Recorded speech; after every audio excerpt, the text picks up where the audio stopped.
full body 5 days a week. This is the training split I've been running for the last 6 months, and I think it's great. Now, when I explain this setup to your average gym bro, they tend to look at me like I've got 10 heads. Sometimes they'll suggest that body part splits make more sense, where you just destroy 1 or 2 muscles a day and then give them a full week of rest to let the muscles grow. And while this clearly can work, I think there are much better options out there. One option would be the push-pull leg split, where you're at least hitting each muscle twice a week, something highlighted in the scientific literature as being better for muscle growth. Upper-lower splits are also solid, and while full-body training is relatively popular, most people seem to think of it as a beginner's routine where you're only training 2, maybe 3 days a week, which is exactly why this split stands out so much. There just seems to be something wrong about hitting every muscle every day, except there isn't. Now, I was first introduced to this style of training exactly 3 years ago in an interview that I did with Menno Henselmans, where he explained that optimal training frequency is different for beginners than it is for advanced trainees.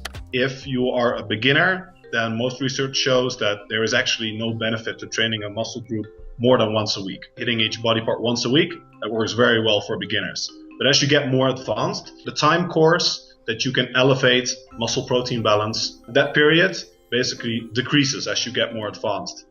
So basically, after you lift weights, there's a period of time when muscle protein synthesis increases and the muscle becomes more sensitive to amino acids. This is why your muscle grows in the first place. And research tells us that that response stays elevated for about 2 days or so in new lifters, but actually returns to near baseline after just 12 hours or so in more experienced trainees. So the original theory was that if you're a well-trained lifter, the more frequently you can hit a muscle, the more spikes you'll see in muscle protein synthesis, and the better muscle growth you'll get as a result. But the question is, do these more frequent spikes in muscle protein synthesis actually add up to produce more muscle growth over time? Well, that's a very good and very controversial question. Some skeptics have pointed out that these studies only measured mixed muscle protein synthesis, which isn't as relevant for building contractile muscle tissue as myofibrillar muscle protein synthesis. Also in 2014, one group of researchers really flipped this theory on its head, claiming that acute protein synthesis doesn't even correlate with hypertrophy at all. However, when I brought this study up here on the channel, I had another protein researcher reassure me that protein synthesis does in fact predict hypertrophy, an idea I personally think is more supported by the literature overall. So while the jury is still out on the theory, I think what we really want to know is, will this high-frequency style of training get me more jacked? And this is where it gets really interesting. In 2012, a group of Norwegian sports scientists conducted a secret frequency study that would come to be known as the infamous Norwegian Frequency Project. Now, because this study was originally designed to give their national powerlifting team a competitive edge, the results were never fully published, only presented at clandestine scientific conferences, with one dusty abstract making its way onto the internet. But despite all its secrecy, I still like this study because it used very highly trained lifters.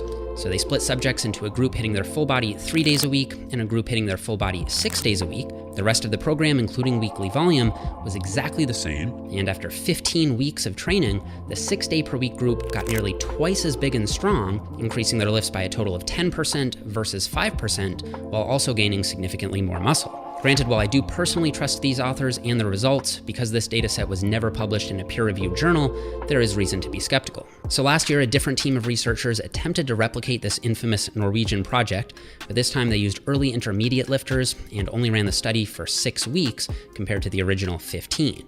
So perhaps it's not surprising that they didn't find much of anything, similar strength and size gains between the 3-day per week and 6-day per week program. But at worst, I think this study shows us that both frequencies can be effective and does lend support to the idea that the benefits of higher frequencies are likely seen with more experienced lifters than less experienced lifters. Still, an important point to consider with all this research is that weekly volumes are always equated between groups, whereas in the real world, they probably wouldn't be. Higher frequencies tend to lead to higher volumes.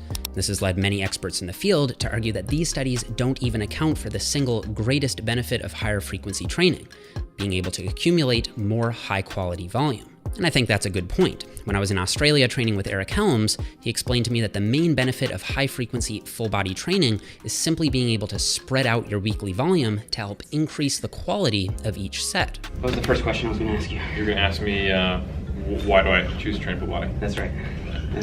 So I just asked myself, right? I think for the most part, the benefit is that it's a way to manipulate volume spread. If I did like we did today, leg press calf raise, and then have upper body, I have way more energy and I can distribute the same amount of volume with less fatigue over the week. Right. Doing 4 more full body sessions. So it's more about volume and fatigue management. And this is how I've come to think about training splits in general. How well can we organize these 3 variables into a training week? In other words, does our split allow us to reach optimal volumes at an appropriate intensity while allowing for recovery? So let's start with volume. So there's general scientific consensus at this point that 10 to 20 working sets is a good weekly volume range for most muscles, but it's not enough to determine how much volume you're doing per week. You also need to consider how much volume you're doing per workout, as new data suggests that there's a per workout ceiling for volume, somewhere around 5 to 10 sets per muscle. This means that after you've done 5 sets or so for any given muscle in a single workout, any extra work that you do risks falling into the wasted sets or junk volume category as far as hypertrophy goes. So splitting up your volume across more workouts throughout the week reduces the likelihood of doing any so-called wasted sets, and you can make sure that they all count. And this is one advantage of doing high-frequency training. So what about intensity? Well, I think full body training has an advantage here as well. And this is something I definitely didn't expect when I first started this split, because I thought that hitting the same muscle on consecutive training days would just sort of tire me out as the week went on. But I've actually found the opposite. Because I'm normally only hitting 1 exercise per muscle, I can really give that exercise my full focus and attention. And because the volume per workout is so low compared to other splits I've run, I find I'm able to recover from it so much faster as well. For example, on day 3 of my new program for lower body, all I have to do is hit 3 sets of leg press and 4 sets of calves. So I find I'm able to execute those leg presses so much better than if they came after, say, squats and lunges on a leg day. And honestly, never having to do a full leg day on this split has been great. Historically, I'd always feel so fatigued by the time I got to the 3rd or 4th exercise that no matter how determined I was, my performance would just start to take a hit at some point as the workout droned on. And you can contrast this with full body training, where you're normally only hitting 1 exercise for legs on any given day. So what about recovery? This is the thing most people seem to have the most reservation with. I mean, there's just no way you can recover with only 24 hours between workouts, right? Actually, I would say it's not that hard. Remember, when I say we're hitting chest every day, I'm not saying that we're hitting a full Monday chest day every day. That would definitely be overtraining. Instead, you can think of it like taking a typical Monday chest workout and just splitting it up across 4 or 5 days of the week. Also, by the 2nd or 3rd week, a phenomenon known as the repeated bout effect will kick in, where your body adapts to the new stimulus and learns to recover faster than you ever have before. As a result, you'll likely never feel sore after training, which is actually a good thing, as soreness simply impedes performance. So a high-frequency split should actually improve your body's ability to recover, not impair it. This is, of course, assuming you don't overdo it with either volume or intensity in the individual workouts, especially early on. So while all of this certainly seems like a home run for high-frequency training, there are a few potential concerns to be aware of. First, because there isn't as much time for recovery between sessions, it is very important that you stop a bit shorter of failure for the first few weeks, generally being more in the 7 to 8 RPE zone rather than the usual 8 to 9. Then as the repeated bout effect kicks in and your body adapts, you can start to train closer to failure again. You may also need to train some muscles while still sore for the first week or two, which can be annoying, but granted, this is common on any new training routine, but still does highlight the importance of doing a full and complete warm-up before training. Of course, after the first week or two, this soreness concern should totally go away as well. So is full body 5 days a week the best training split? I would say for me, at the moment, yeah, I think it is. After years of running push-pull leg splits and upper-lower splits, I think this routine is giving me exactly the motivation I need for continued progress. Still, I wouldn't necessarily put it on a pedestal and say it's the best in all contexts, and if you're interested in a full summary of how I think it stacks up against other splits, you can pause the screen here and see what might be best for you at the moment. And if you guys would like to give this style of training a shot, I did just launch my new intermediate to advanced high-frequency full-body program over on jeffnippard.com, which builds a complete 10-week program around the principles discussed in this video.